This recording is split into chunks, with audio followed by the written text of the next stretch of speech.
Good evening, everyone. I extend a hearty welcome to all the students, staff, and faculty members, members of the management, and everyone who is here with us for this session hosted by Asian Education Group.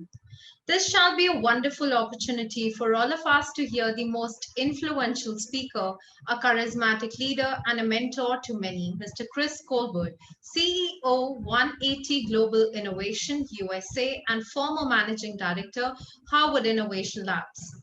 In today's webinar, Mr. Chris shall be talking about the most relevant topic of the times, innovation in the post-pandemic world. Mr. Chris Colbert has built and runs several domestic and international companies focused on innovation and business optimization. After guiding a bold revamp of Scholastic core publishing business and its return to positive growth, he left in early 2014 to explore the world of higher education and innovations that might help improve its value. He eventually joined the Harvard Innovation Labs, where he served as the managing director until May 2019. Since then, he has been focused on speaking, writing, and consulting as a means of helping countries, companies, and individuals respond to the ever accelerating pace of change by establishing more adaptive and competitive capacities and cultures that are centered on realizing their full human potential. He has had the opportunity to speak to thousands of people around the globe about the importance of better connecting to our humanity, to better realize the potential of our innovations and each other. Well, his LinkedIn profile read, while I have spoken to Nairobi on the topic of Africa's rise in Seoul and how South Korea can win the global innovation arms race, and in Argentina to 1,000 CEOs and how to save the country from itself, the underlying point, the punchline, if you will, is always the same. We must do a better job of understanding ourselves and each other to achieve whatever it is we seek to achieve. As the punchline is consistent, so too have been the audience reaction, inspiring, refreshingly honest, rarely energizing. I left wanting to do something for my life differently are some common refrains. So without taking any further time, I would first of all like to welcome Mr. Chris. Welcome to Asian Education Group, sir. Well, thank you, Professor, and thank you, AEG and the Asian Business School for having me in your close out your conference. It's a great opportunity. And it's funny, you know, I haven't read my bio in a long time, and it's a long bio, so I apologize for that. But the punchline is the punchline. And what I'm going to talk about today is fundamentally about this idea that whatever any organization is trying to do, or any individual is trying to do, whatever innovation they're trying to achieve, whatever outcome that they are seeking, I'm convinced that the best way to achieve it is to spend more time understanding ourselves as individuals, as families, as partners, as companies, as countries. That the missing ingredient in the ability to move our societies forward is ourselves, is getting more intimate, more clear about why we do what we do, why we don't do what we should do, and why we shouldn't do what we do. And that's really the point of my talk. And I guess the other point of my talk today is to underscore for the students that all of this is a choice, that how you approach the rest of your life, your career, your personal life, and how intimate you get with your truth and the truth of those around you is all a choice. So let me go ahead and share some slides.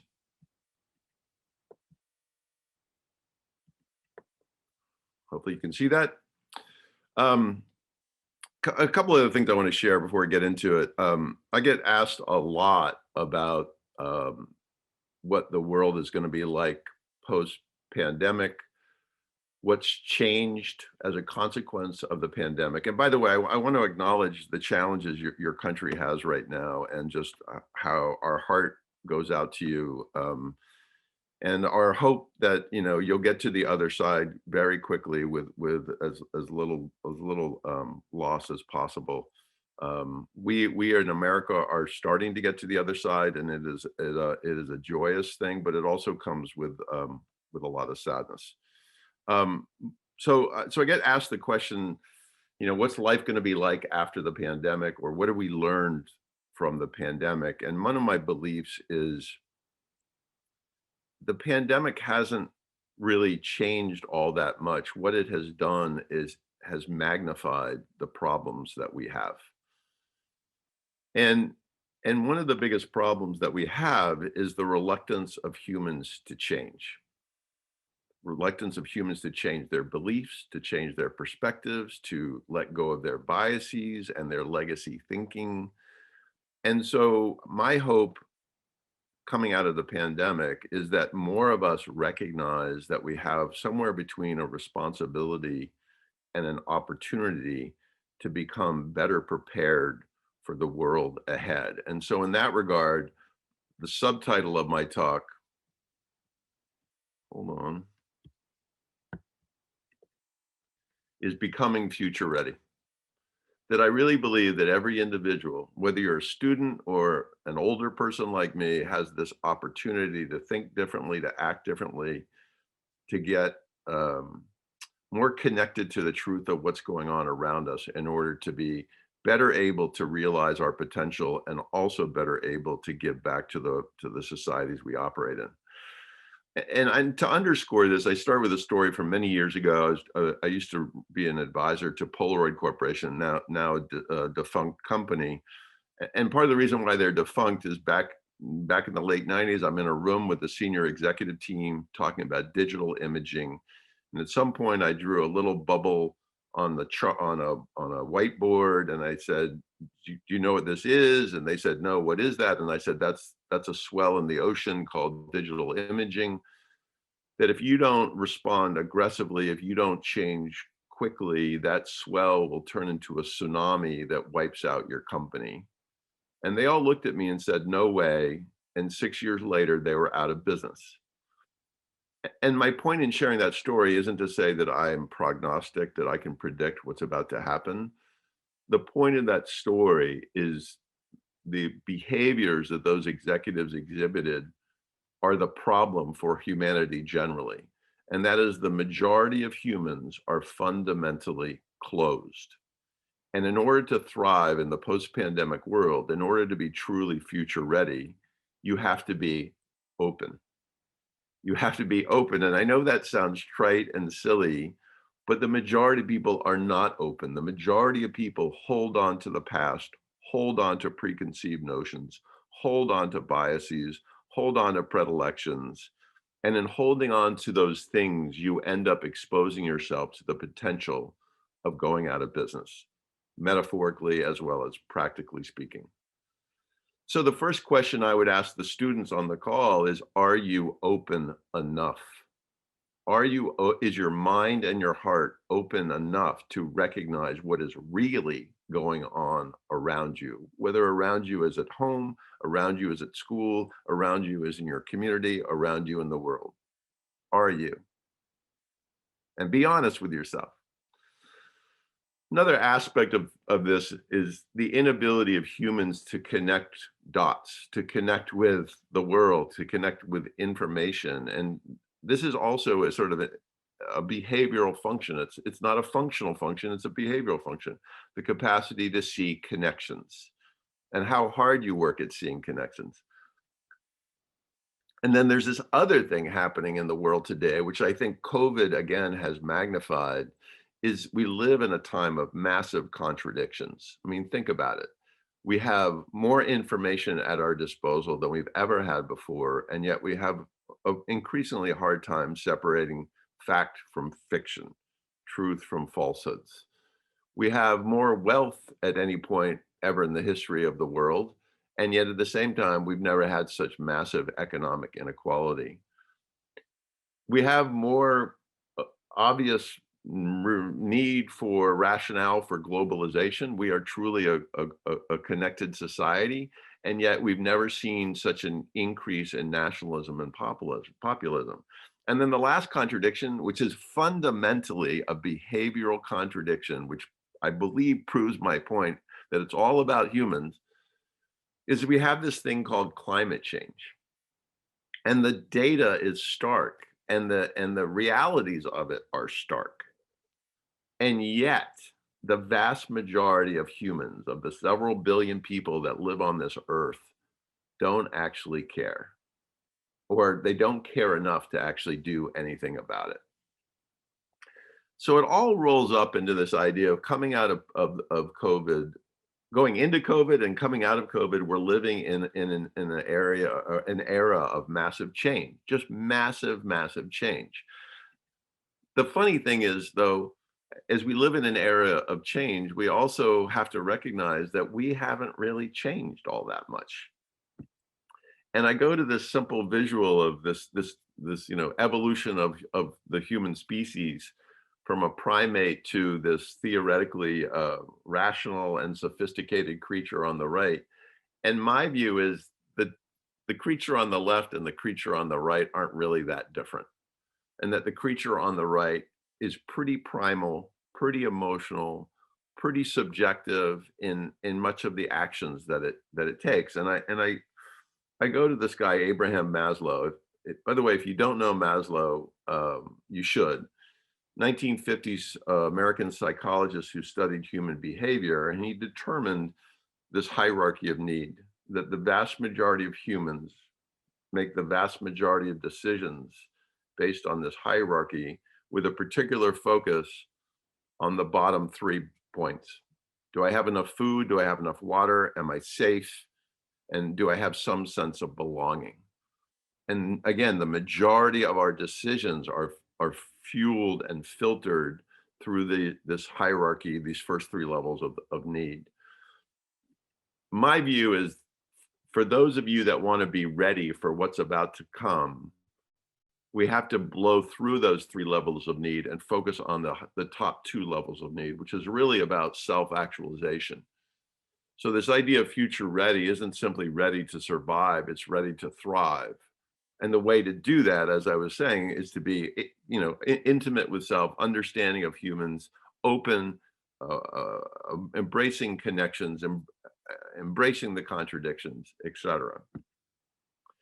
But again, the problem is we tend to be seduced by the status quo. We tend to hold on to what we know and the familiar versus busting out into the unknown and the unfamiliar. So we have a collision between, we live in a world of change, and yet the majority of us as humans are reluctant to change, are the way we have always been and might be that way for the rest of our lives. And so there's a how we have not changed view, which is really all about Maslow. And I'm calling it Maslow's law, the hierarchy of need. And then there's the other side of it, which is, well, wait, why should we change? And we'll go to Moore's law, which I'm sure most of you are aware of, this idea that computing capacity doubles roughly every year. And it brings on all sorts of consequences. There's another visual of that, which is the accelerating growth of technology. And the point of this isn't the volume necessarily, it's this, that the pace of change is fundamentally faster than humankind's natural ability to change.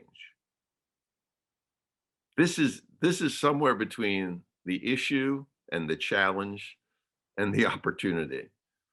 And if we sort of took a poll on the call today, and there's 250 people listening in, each of you is at a different place on the change curve. And what I'm trying to do with this talk is to motivate all of you to accelerate your change, your change, and particularly your change in terms of understanding your humanity and the humanity of others. So this is a modification of that prior slide that shows, this is created by Thomas Friedman, who's a very well-known author in the United States. It's hypothetical for sure, but the point is, here's the curve of human adaptability, human change. Here's the curve of technology, and there's a gap between the two. And that gap is a problem that we have to fill. And fundamentally, what it means is if we don't adapt faster as a species, it will kill us, or at least it will hold us back. And I argue it actually already is killing us. And I give you some examples. And my silly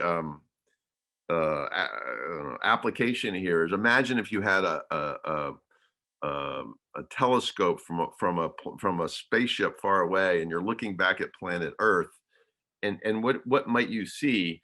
And one of the things you might see is this city called Buenos Aires, Argentina, which turns out in 1910, Argentina had the third largest economy in the world, and Buenos Aires was considered the Paris of the South.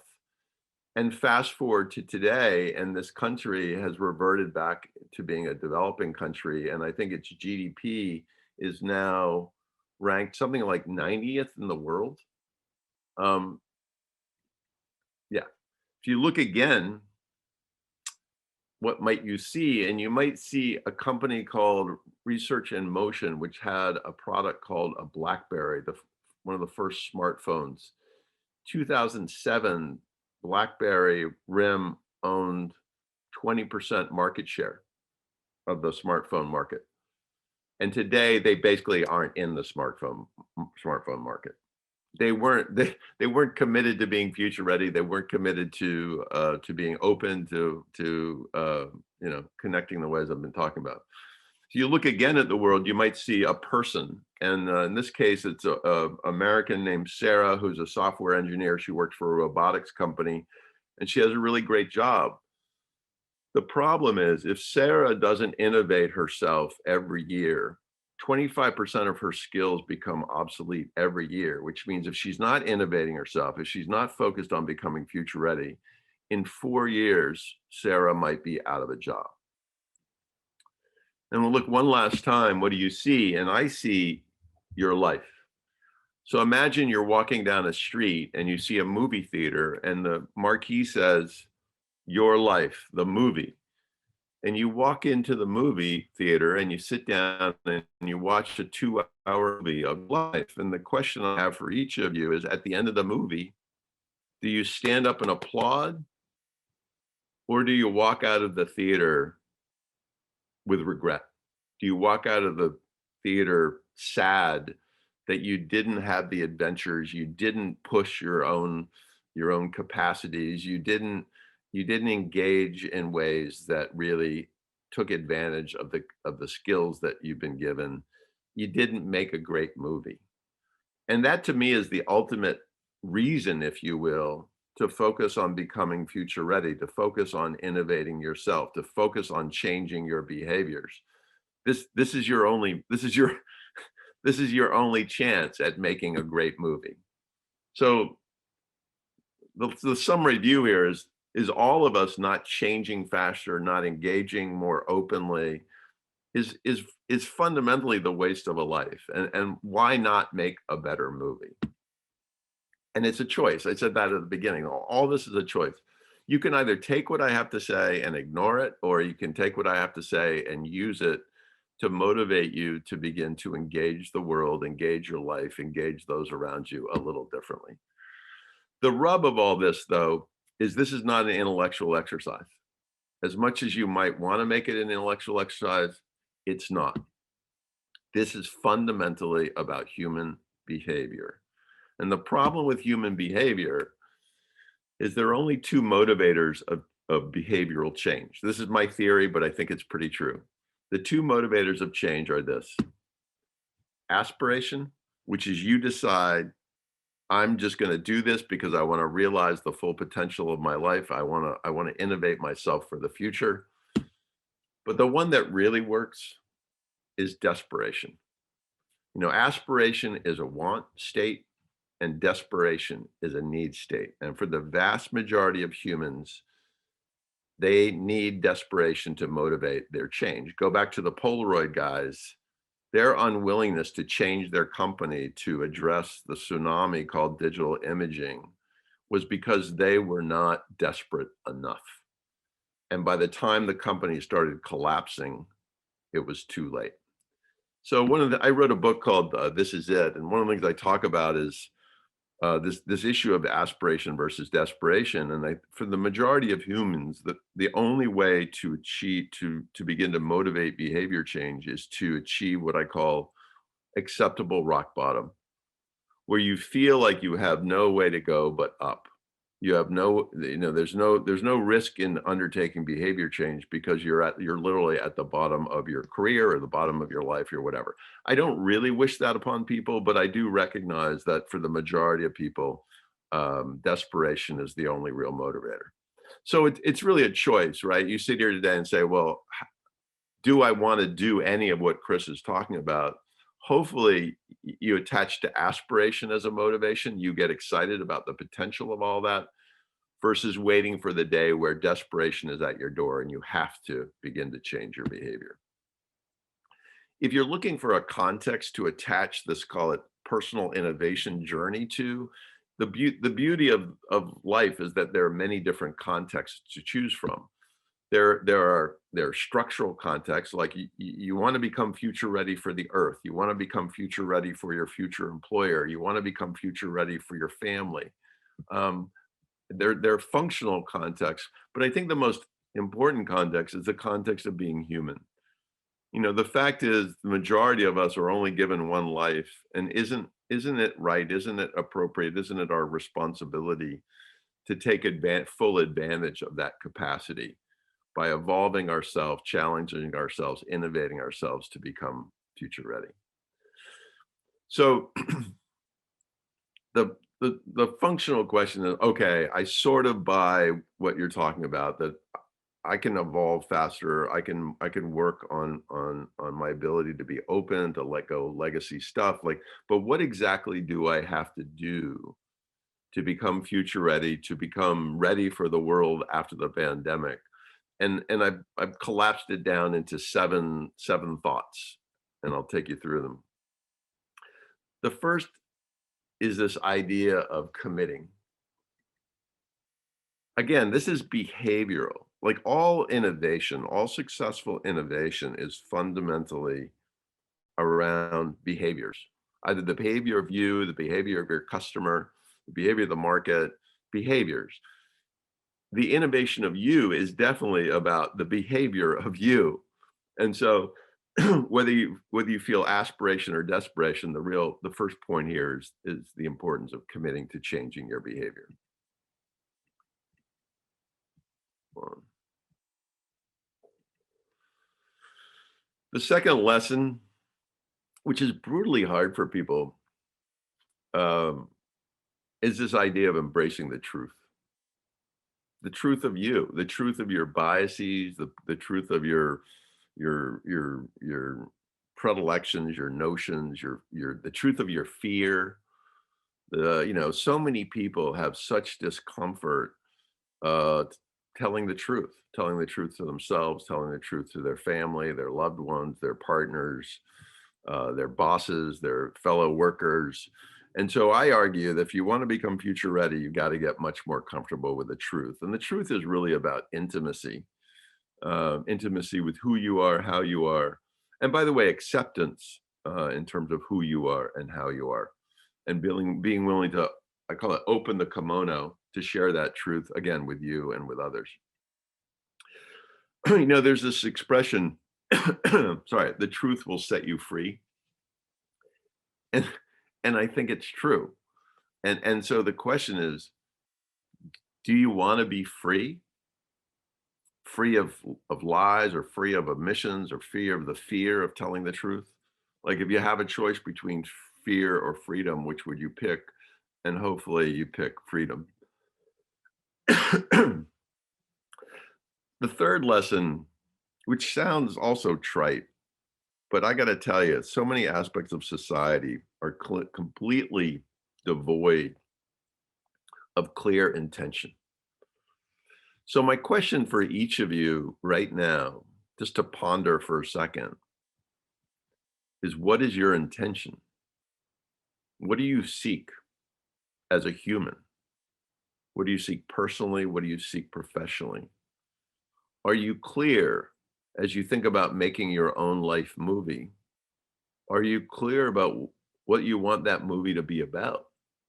or what message you want that movie to deliver when the audience watches your movie. And my experience is most people do not have clear intentions. They don't have them personally, they don't have them professionally, they don't have them as um, couples, they don't have them as companies. Most companies, the intention is growth, but it doesn't go beyond that. And I think that's a huge missed opportunity. So for me, the intention of my life is this: how much intimacy will I achieve during it? Intimacy with me, intimacy with you, intimacy with my in-laws, intimacy with my customers, intimacy with strangers, intimacy with everybody. Because I believe that intimacy is the ultimate human act. And the better I can get at intimacy and the more I can achieve it, I think the better my life movie will be. That doesn't mean this should be your intention, it's just my intention. The fourth lesson is, again, all these are really simple. The problem is nobody does them. And the reason why they don't do them is because they hold on to just what is versus pushing themselves to what could be. And that's really the concept of future ready. The fourth the fourth thing is this idea of having a plan. And I know that sounds silly, but most people don't have plans, most couples don't have plans, most parents don't have plans, most companies don't have plans, most countries don't have plans. This is one of my big issues with the way America is run. We have no plan. We have no strategic plan. We have no multi-administration plan on how to improve the lot in life of most Americans, which is why we flop around and I think are really struggling today. So the plan is not just about a roadmap, it's also about fostering or motivating, creating motivation and accountability to stick to the steps to get to the intention that you've articulated. So this is the Harvard Innovation Lab, which I ran for about 4 years. And the irony when I got there is the Harvard Innovation Lab wasn't very innovative. And so I undertook a planning process to get to the intention of it being an innovation leader. And that involved creating a plan, which we call the journey to I. And I stood for innovation, impact, and the individual. And what we tried to do was to connect the evolution of the entity, the corporation and the department, and also the evolution of the employee as an employee, but also as an individual. Lesson 5. So I had this view that the majority of people go through their education thinking that when they graduate from university or they graduate from graduate school, that their education is over, and that the job then is to go out and apply their education to their career. That's not true. I mean, fundamentally not true. I think the nature of change in the world today effectively necessitates that we all become lifelong learners. By the way, there's an alarming statistic. In the United States, 40% of people that graduate from university never read another book.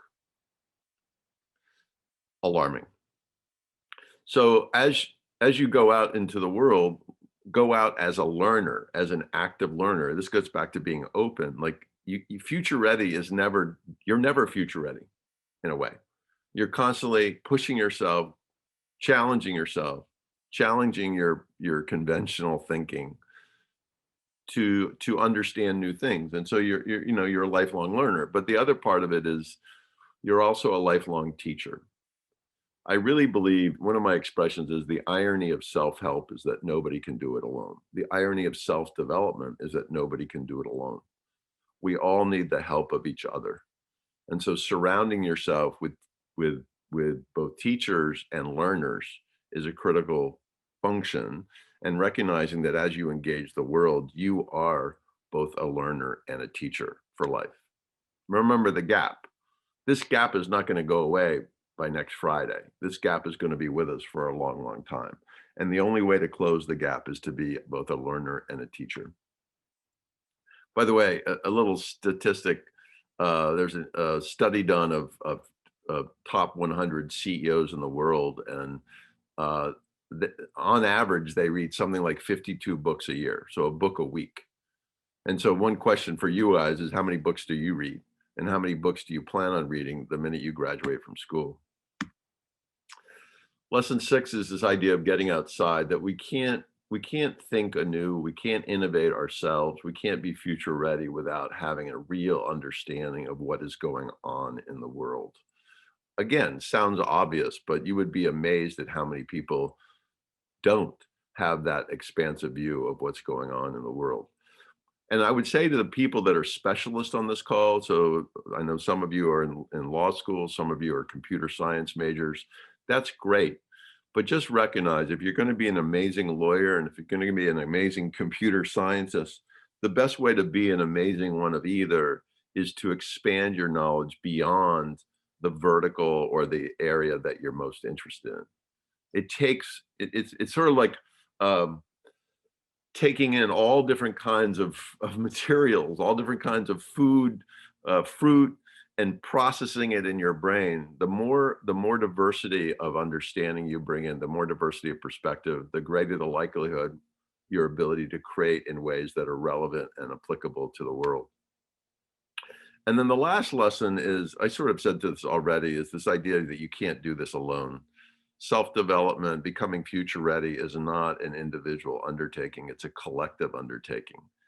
And so that means you've got to find other people that are on the same path. You've got to find other people that are open to this idea and that are working on it in their own particular way. And I think there's some attributes of these kinds of people, what I call seekers, that I think you should seek. People that are honest, people obviously that are open, people that are curious, challenging, people that are non-judgmental, compassionate, peaceful, and self-loving.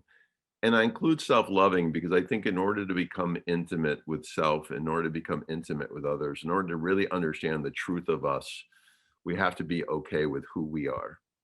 Like, you cannot love without first loving yourself. You cannot understand another without first understanding yourself. And then there are just a couple of things here. I think as you go through life, it's imperative that you work to take down walls, which in a way is about getting to the truth. The terrible truth is that most organizations, whether they're families or corporations or countries, look like this. They are hierarchical. But worse, there are barriers, vertical as well as horizontal, throughout these organizations. Barriers that are getting in the way of people understanding each other, collaborating with each other, innovating effectively with each other.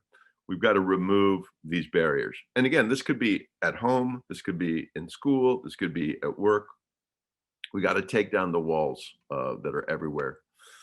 There are walls between you and other people. Might be a friend, might be your parent, might be a teacher. We got to take them down. There are walls between you and you. This gets to the whole idea of self-love. You can't achieve your full potential without first getting okay with who you see in the mirror. And then there are walls between you and the rest of the world. This view that the rest of the world is out there and me is me. Well, the fact is we're all together. We are all one. Our life is one. Our ability to be future ready is a collective opportunity, our collective ability. And that sets up this last point, which is my wish for everybody on the call today is you don't go forward as students, you don't go forward as lawyers, you don't go forward as computer scientists, you go forward as humanists. Like, there is only one world. I don't really believe in continents or countries or communities. I believe we are just one. And our capacity to be prepared for the life post-pandemic is in part connected to or involves this idea of recognizing that we are one.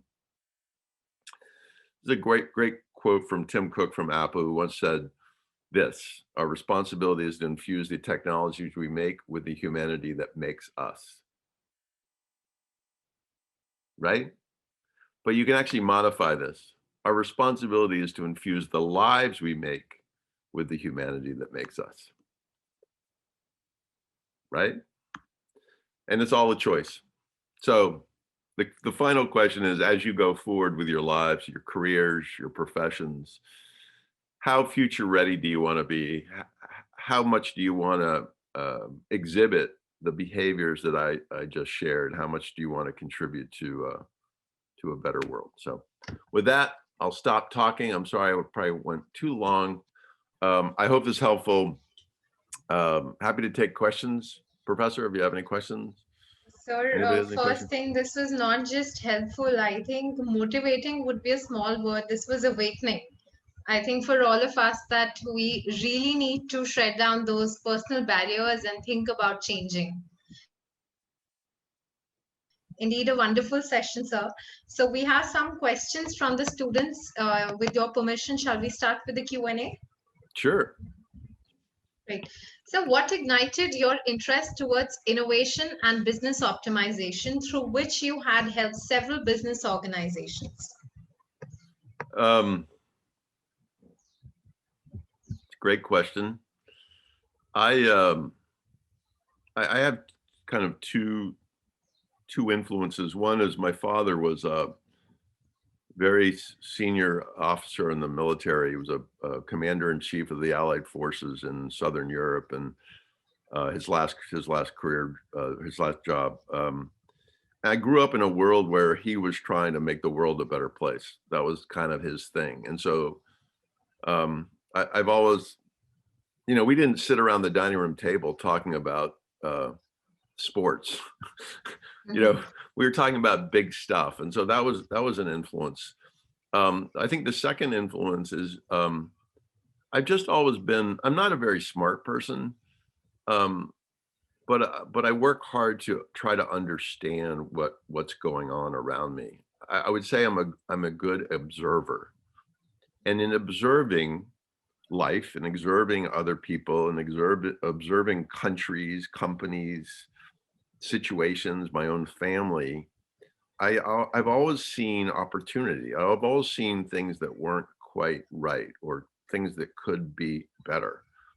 And that all, so that points to innovation, right? Like, what is innovation? To me, innovation is simply making something better than it was before Right. at its most foundational. And so I'm kind of hardwired to try to make whatever I'm involved with, better. And then my father's influence was really about, how do I make the world better? And I really do.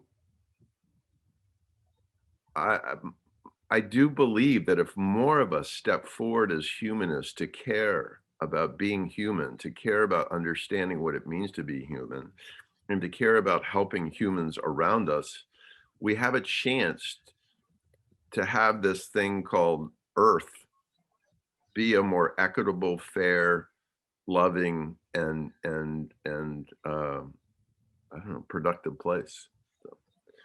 Great. Sir, this is one personal question which I would like to ask on behalf of my students. In very, very simple terms, since you have focused so much on being a good human or humanity, so how would you define humanity as a quality in a very, very simple way for our students so that they imbibe that in their behavior as you've spoken about? What is humanity? Hmm. That's an excellent question. I think humanity is some combination of courage and caring. I think the realization of our humanity is a collective consequence where more of us are able to realize our full potential. I think the thing that gets in the way of our humanity is our fear. The thing that gets in the way of our ability to tell each other the truth is our fear. The thing that gets in the way of our ability to let go of our biases and legacy notions is our fear.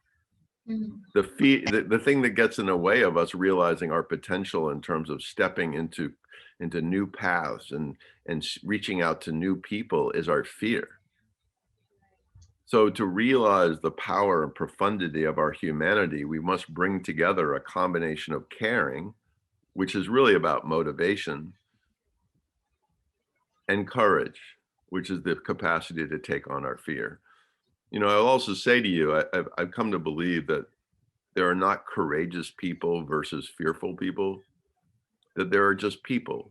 And the difference between people is some people choose courage over fear more. Mhm. But you can actually get better. It's a muscle you can develop. Each and every moment of your life when you feel fear, whether it's fear about jumping out of a plane or riding a bike or telling your loved one that you have an issue or whatever the fear is, those are moments where you can choose differently and get better over time at choosing courage. Like for me, I lived a fearful life pretty much until I was 40 years old, and then realized some things, and I began practicing choosing courage more. And now I would say I choose courage, I don't know, 90% of the time. I Mhm. don't always. I'm not, because I'm not, I'm human. Right. But I don't know. What's your definition? I thought earlier, as I observed, which has been taught to me by the society, that humanity is about other people. But I started thinking that it starts with the self. Yeah. It's probably being. I think it's a when you can sense the difference between right and wrong, and you Yeah. can separate the Yeah. parts. Well, it's funny. I've written a bit about the whole idea of human integrity. And what's alarming in the United States is there's a view that integrity is an individualistic thing. That like somebody actually said to me, "Well, Donald Trump has integrity. He lives by his rules." And I said, "No, no, no, no, no, no, no. That is, integrity is a right or wrong. That there's a set of fundamental principles of what it means to be human that we have to not just hold on to, we have to hold up, and we Right. have to work to make sure that we're meeting those principles." So I would include that too. I love that. That's great. Great, sir. Moving ahead, why do you think that innovation is the most important requirement for growth and development of the organizations, as still there are so many organizations who are working on the traditional model of succeeding? Say that last part again, please. Some of the organizations are still working on very traditional models of succeeding. So, do you think innovation is still is most important for the growth and development of the organization? Yeah. So let me, innovation. I mean, the funny thing about the word innovation is it's kind of a silly word. We've been innovating ever since we figured out how to create fire, right? Like it's like society is holding this up as, oh my God, innovation. You're like, okay, the Gutenberg press was innovation. Like we've been innovating since we began. So it's not a new thing. What's new is the pace, is the speed, is the demand. And technology has created a playing field that is not level, and every organization now is being challenged by direct and indirect competitors in ways like they could never have imagined. And so, in the old days, a corporation could have a shelf life of 50 years. Polaroid had a monopoly for 50 years. And I think in today's world, the shelf life of a corporation, you could argue is zero. Mhm. Amazon's, I think it's a part of their mission. Every day is the first day. Jeff Bezos created an environment where literally the motto of the company is every day is the first day of the company.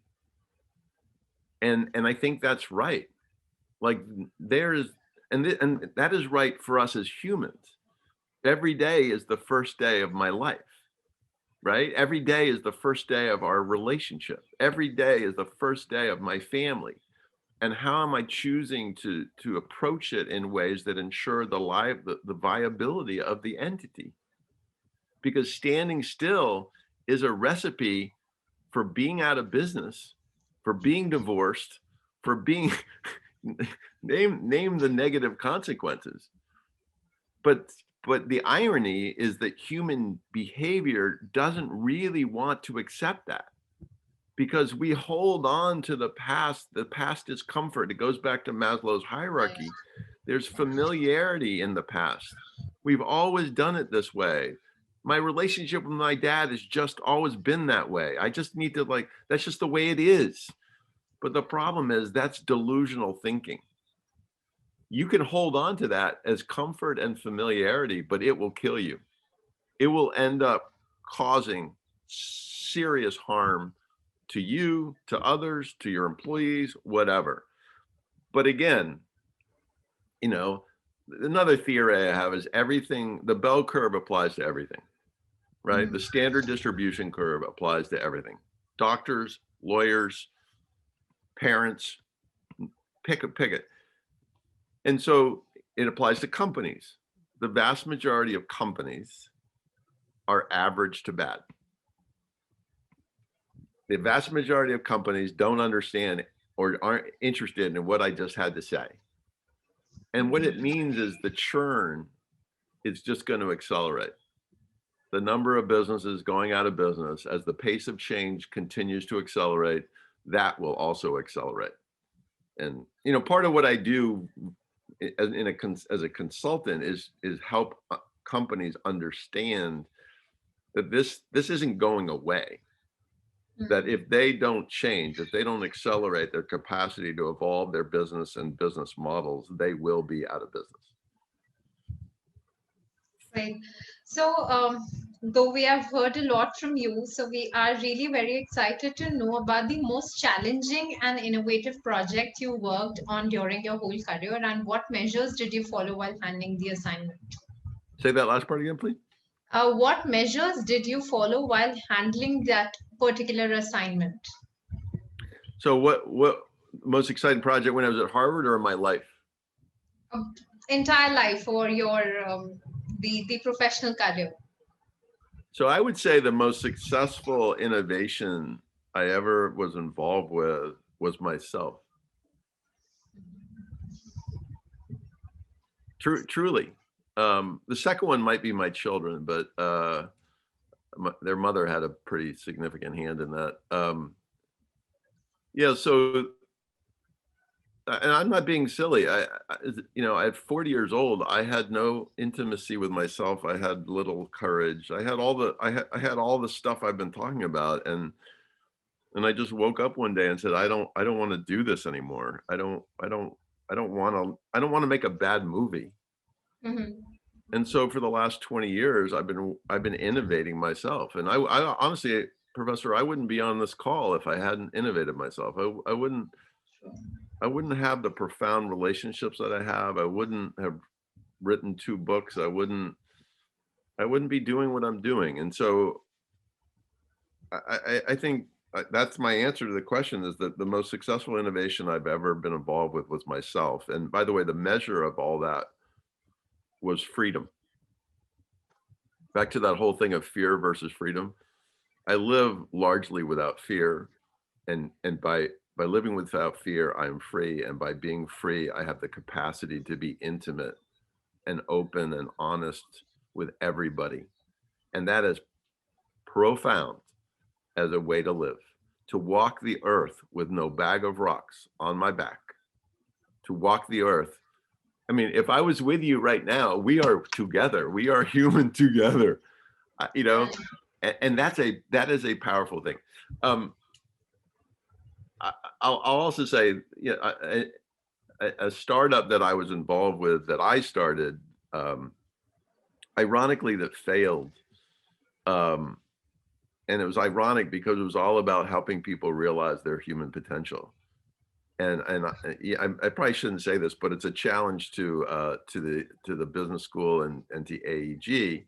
The whole idea was to insert in college curriculum in America, human development, a human development curriculum.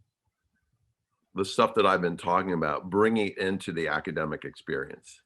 And certainly some professors do it. I'm sure you do it as part of your practice, but I was trying to get it done institutionally. So I was trying to convince Harvard and other schools to to create this sort of parallel curriculum to the academic experience.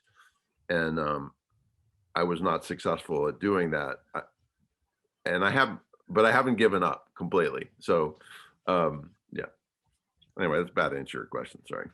So as you said, every day is a new day and it's a start. So I'm Yeah. sure that since you are innovating yourself, then this journey is way too long and there's still more innovations to come every day. Every And I day. think we all should learn from this. So there are a lot of aspiring entrepreneurs amongst us in form of our students today who want to run their own businesses, they want to start their own ventures. So any 2-3 quick tips for them or guidelines which they can follow to actually fulfill their dreams and to run successful ventures? Yeah, excellent question. So let's start with the facts. The facts are that 95% of all startups fail. 95% of all corporate innovation fails.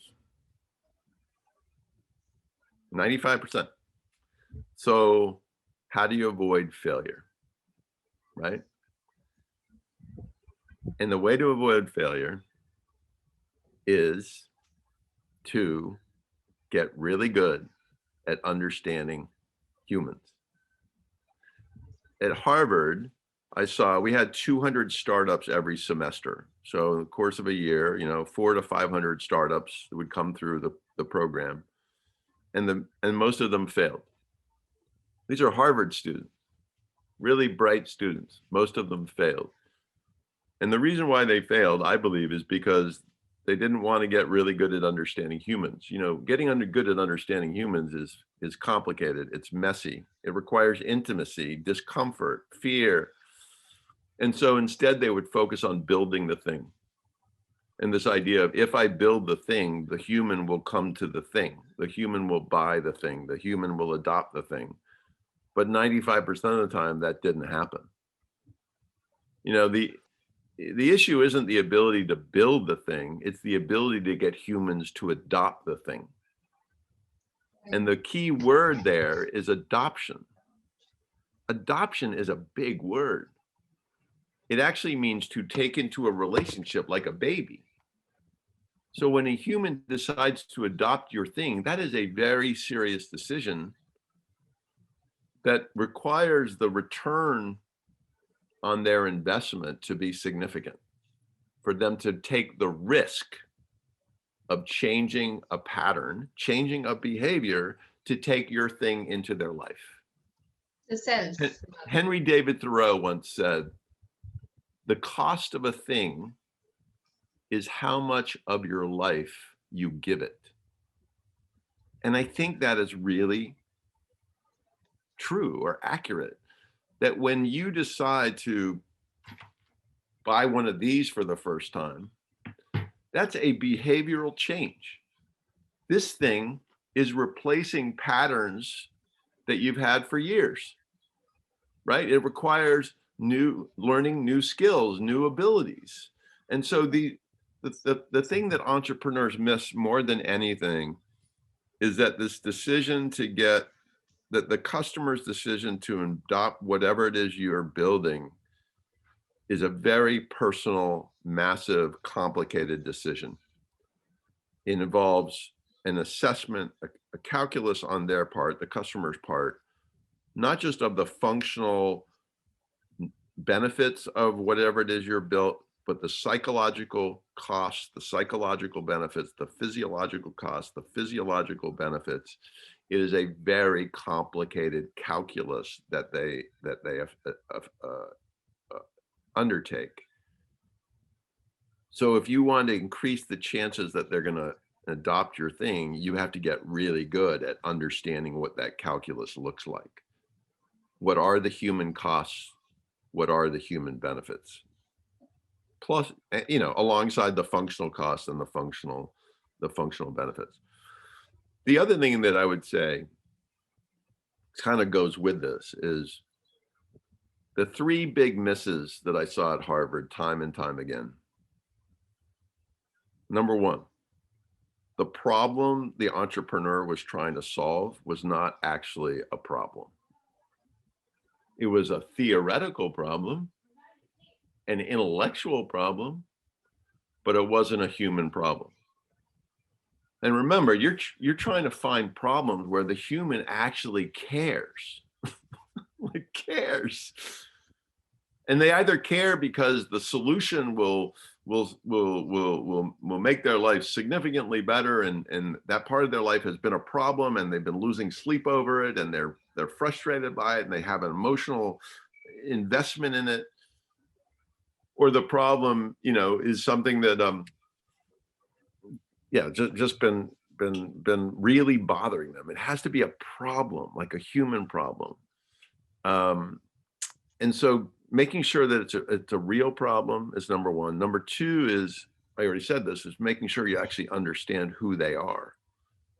And people have said to me, in business to business scenarios, the human doesn't matter. The purchaser for a company of a product or service is purchasing that product or service completely functionally. The human equation doesn't matter. Emotion doesn't matter. Psychological, physiological need doesn't matter. It's a straight up functional purchase.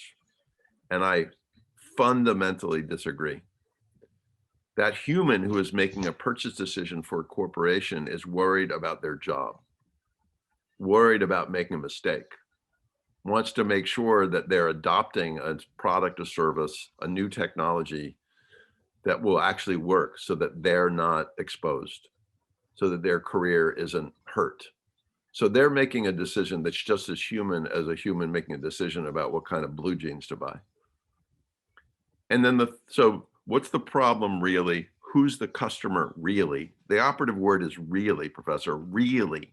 Have you done the hard work? And by the way, Steve Jobs has a great quote about the difference between his approach to innovation and everybody else's. And it goes something like, most innovators take on a problem and they come up with a viable solution and then they end there. But the really great innovator doesn't end there. The really great innovator keeps poking and prodding and going after the truth of what the problem really is and the truth of who the customer really is. And then the third part is the truth of whether this solution actually truly does solve the problem. In corporate America, you see this time and time again where the big companies innovate, invent something that sort of solves the problem, but not really. And so when the consumer or the customer tries the solution and it doesn't really solve the problem, game over, right? Game over. So fundamentally, I think to the entrepreneurs, besides getting really good at understanding humans, like if I were all of you, I'd read Maslow, like read this guy. I think he nailed why and how humans do what they do and don't do what they should do. So get really good at understanding behavior and get really rigorous, like follow Steve Jobs. Like he was kind of a crazy guy, but he worked his ass off to understand what was really going on. So do that. Right. I think this small little word really has actually changed the entire story, the real problem, or what really the solution is. Really? This has exactly changed the message entirely. So But yeah, can I just say one thing to that? Like I often use personal examples. And I was divorced 20 years ago. I got remarried 10 years ago. And so the second time around is a really great opportunity to try to understand what went wrong the first time around and observe my wife's, our conversations and our dynamics. And we use our interactions as a way to understand what's really going on, because what I say to you may not be exactly what I really mean. And what you're saying to me may not be exactly what you really mean.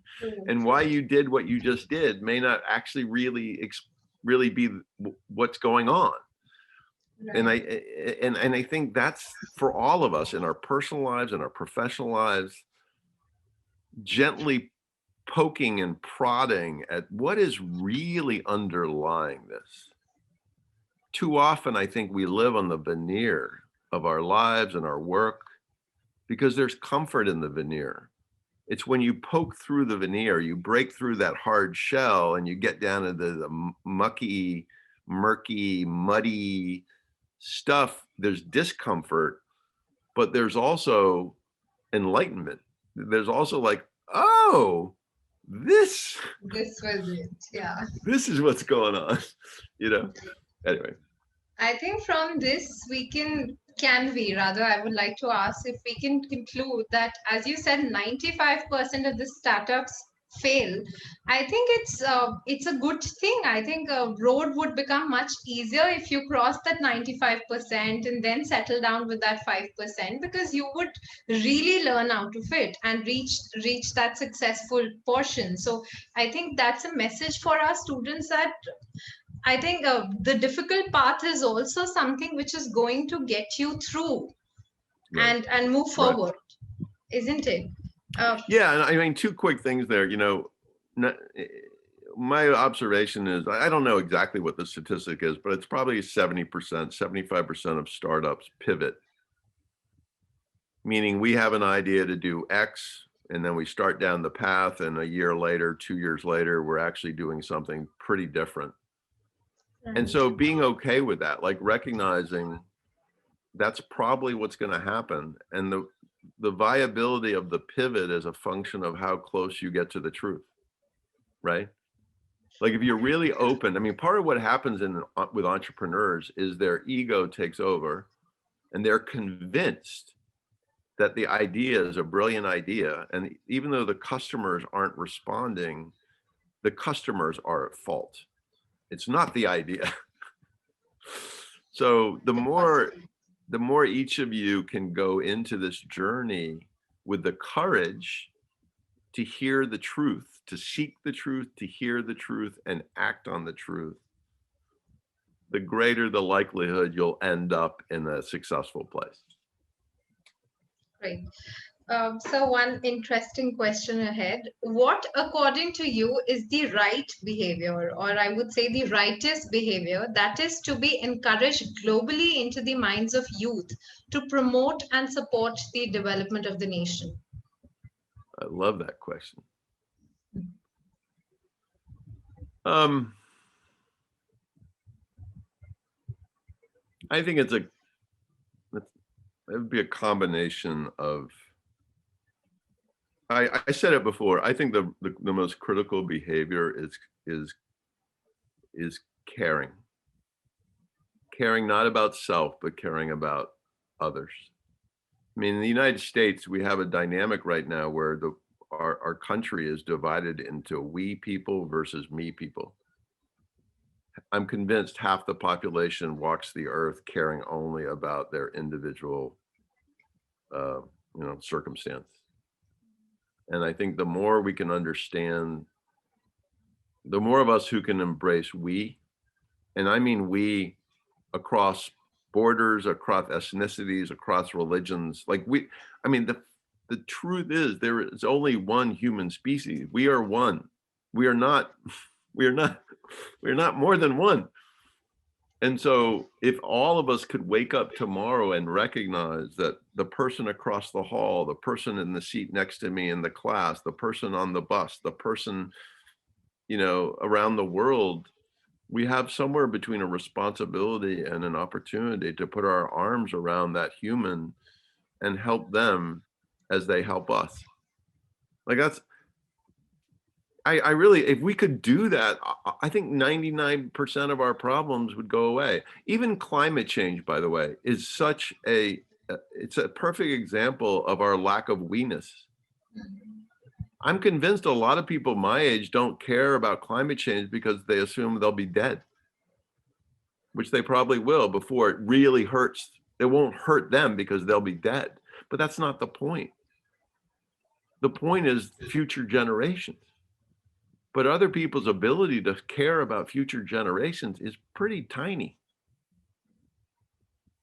And so that to me is the ultimate human behavior is to recognize that our humanity is our responsibility and our opportunity.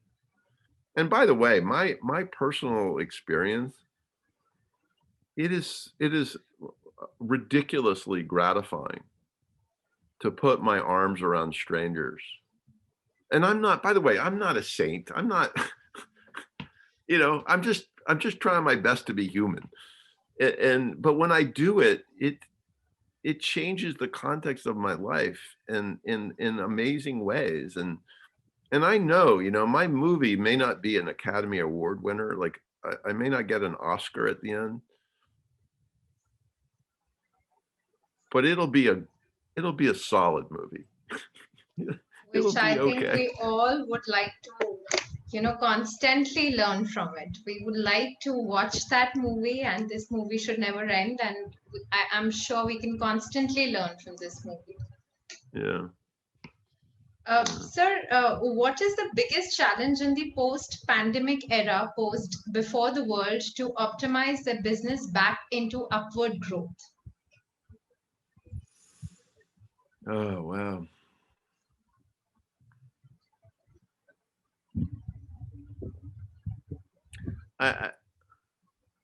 I'm going to give a contrarian answer to that question. I don't think the issue is growth.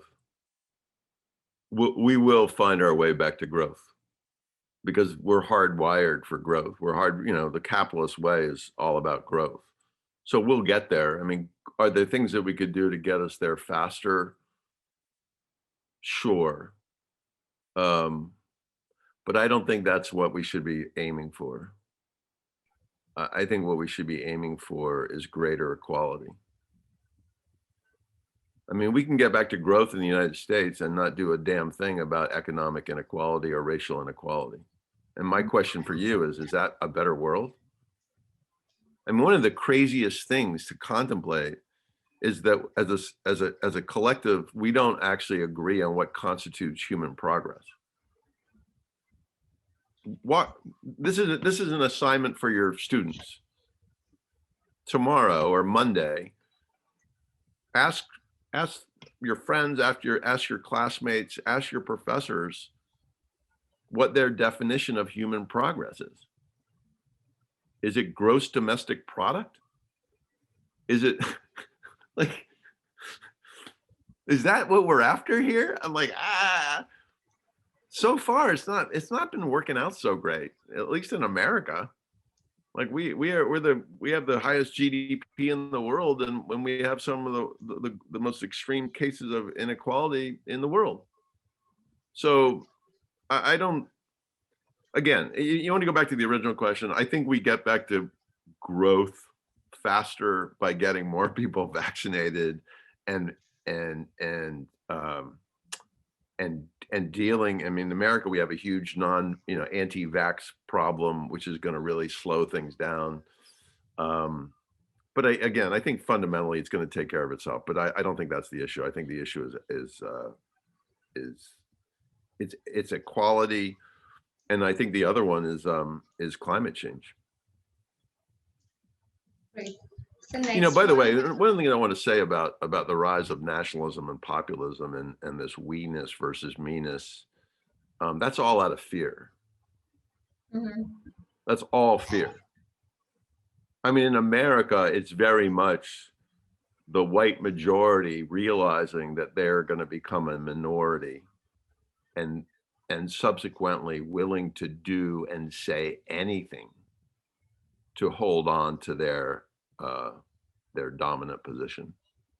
It's pure fear. The fear of identity. Fear of losing power. Mm-hmm.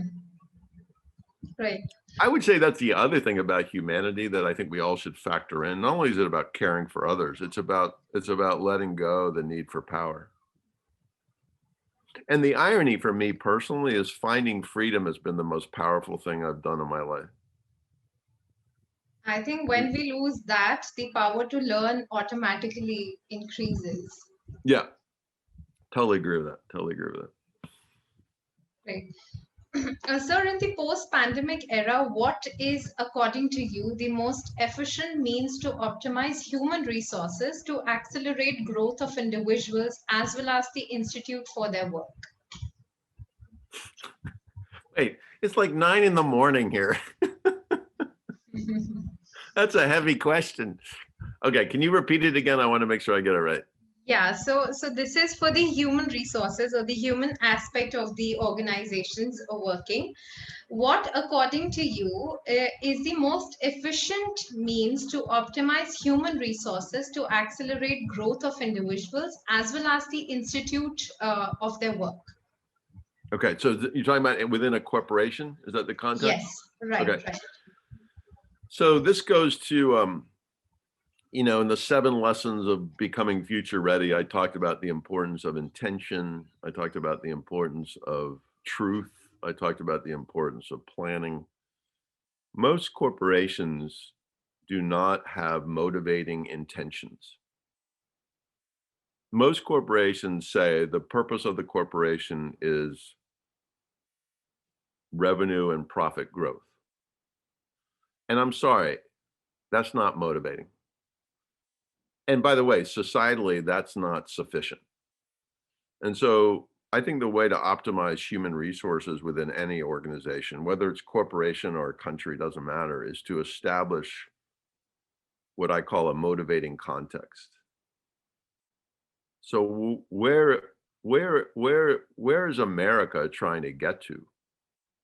What is the measure of human progress for Americans? What does this country look like 20 years from now? And I think so having motivating intentions, which creates motivating context, coupled with a planning process that allows every individual within the entity to participate in the implementation, both the creation and the implementation of the plan, is key. You know, that linkage I showed at Harvard between the individual, the employee, the department, and the corporation is key, because then every human, every day of his or her life, feels somewhere between a role and a responsibility for participating in the evolution of the entity to realize its intention. That again should be a motivating intention, not simply profitability or revenue. And then the other piece is this issue of truth. You know, we cannot get from where we are to where we want to be without first embracing the truth of where we are.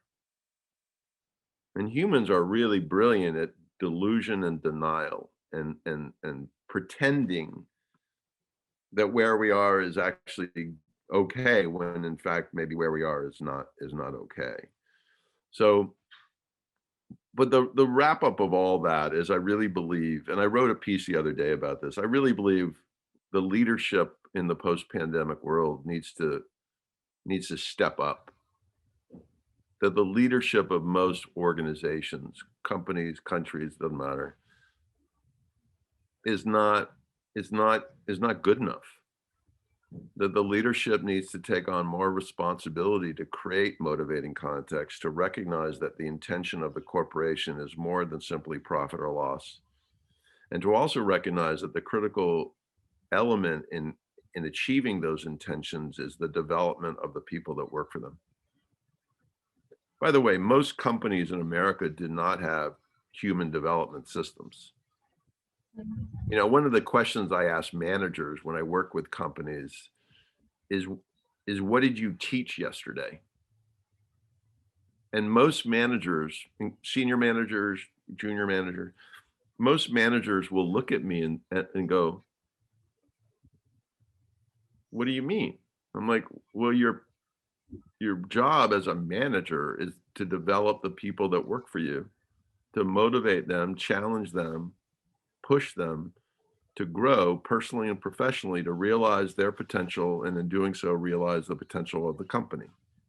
So my question to you is, what did you teach them yesterday?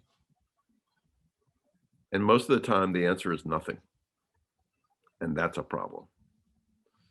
So I feel like I could keep talking for the rest of the day. Just one last question, and then we wrap this up.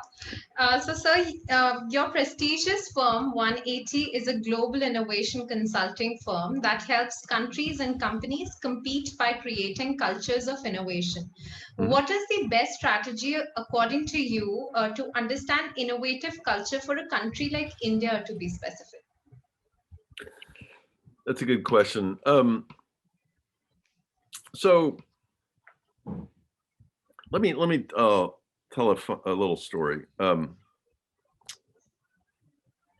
So, well, it's not my idea. Years ago, a management consultant for a consulting firm called A.D. Little, one of the first management consulting firms, wrote a book. I think it was titled The Unwritten Rules. And his whole point in observing corporations, but the same applies to countries, is that most organizations of people are guided by unwritten rules,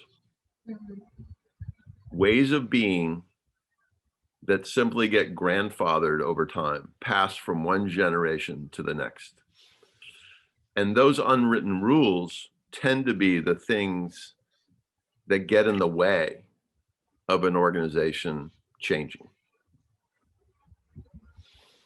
Right? Like, and I think it's a really big thought that these things that are not codified, they're not documented, they're not taught, they're not trained, they're not exposed, are these underlying things that guide the success or not of the entity. I mean, families, like your family has unwritten rules. I know they do. Yeah, definitely. My family has unwritten rules. So the first thing I would do for India is to, I hate to say it, is to do an audit of what are the unwritten rules in this country. And particularly, what are the unwritten rules that are getting in the way of the country's capacity to behave differently? It enhances the ambiguity, I think. Yeah, yeah, and so you try to create a black and white view of what the current state is in order to inform, well, where do we need to invest to begin to shift those unwritten rules? I worked with an organization a few years ago, and I did the unwritten rule audit exercise by getting the 6 executive leaders together. And I asked them each to write down the unwritten rules of the company on on a little piece of paper like this. And then they handed them into me, and then I collated them all, and I wrote on the whiteboard what everybody said without attribution.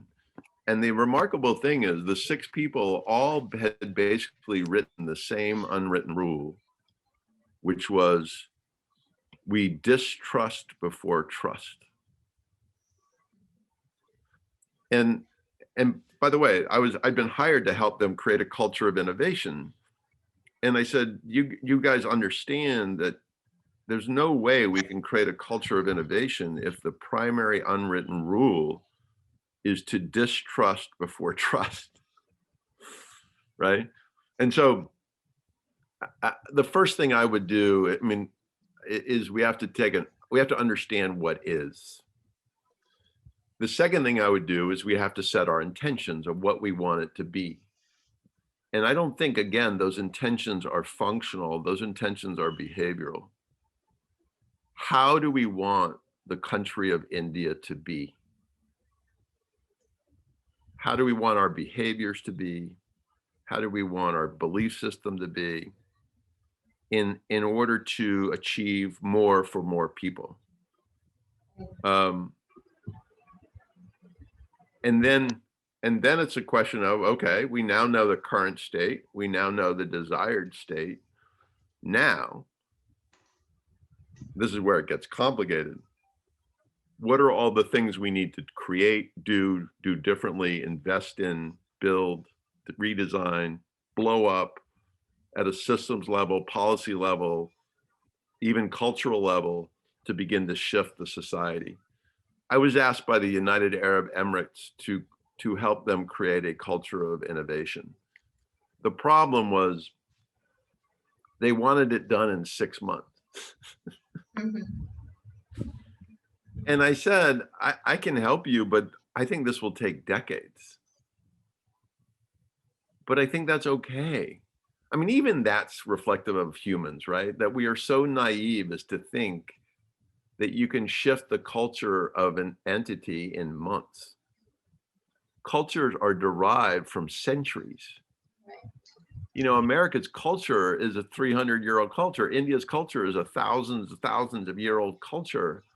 We're not going to change it by next Friday.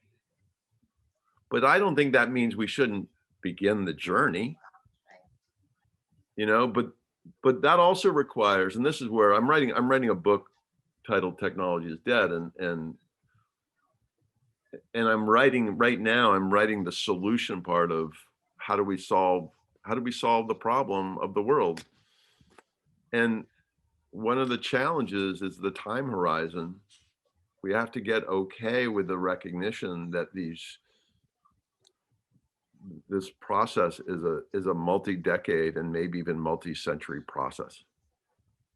And then we have to agree as humans to hold to that process over generations. It's kind of like climate change. You know, my time horizon is I've got 20 years left. Why do I care about climate change? We have to work towards, no, the future of the world hundreds of years out is our responsibility. And so we have to start planning and acting towards that longer horizon than maybe we are naturally disposed to do. So, anyway.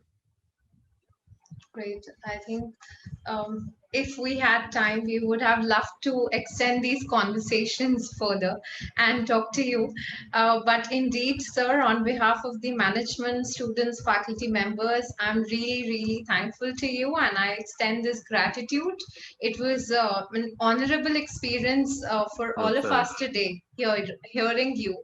And I think we understood a lot of things about our own lives, how we were leading it and how we should rather leave it, and how should we rather make a beautiful movie which people should enjoy, we would enjoy, and this should be a learning process for us. Thank you once again, sir. And to acknowledge your presence, we have a memento to present. Can we please have the memento? How are you going to do that? A digital memento? Yes, sir. Innovation and technology. Nice. That's great. You. Thank you so much, Professor. And let me just say to everybody, you know, I'm here to help you. So my email is chris@chriscolbert.com, and my website has a lot of stuff on it. But if you have questions or you need help with anything, you know, I'm doing my best to be human. So, you know, I'm here for you if you want some help. Great. Okay. Definitely we'll get in touch with you, sir, and we look forward to a continued association with you in future as well. Thank you once again. All right. You take care. Thank you, everybody. Thank you. Take care, sir. Bye.